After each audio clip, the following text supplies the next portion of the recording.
Assalamualaikum warahmatullahi wabarakatuh. Sugeng para parmisa. Aku Ahmad Abidilsar saka kelas 9F. Bakal ngirim kabar.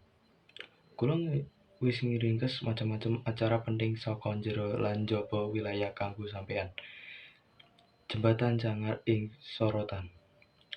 Loro kedadian setelah singkat Kota Batu Jembatan Cangar sing mapan ing tapel wates Kutha Batu lan Kabupaten Mojokerto wis narik kawigatosan masyarakat sawise kedadian kurang sak seulan.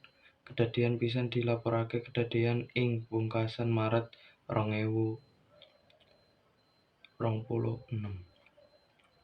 Nalika ana wong enom sing ditemokake mati ing ngisor jembatan.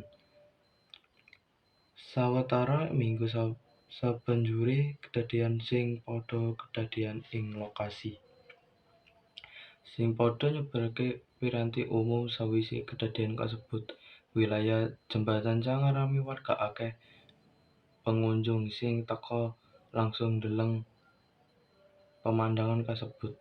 Dene liyane menehi pakurmatan kanthi nyebar kembang ing sekitar wilayah kasebut. Kanggo nanggepi pemerintah daerah ngrancang langkah-langkah pencegah kanthi masang pager pengaman ing sadawane jembatan. Upaya iki duweni tujuan kanggo ningkatake safety lan nyegah kedadian sing padha ing mangsa ngarep.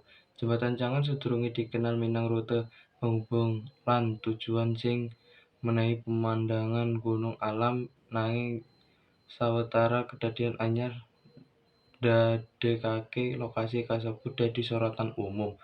Sekian kanthi kula. Wassalamualaikum warahmatullahi wabarakatuh.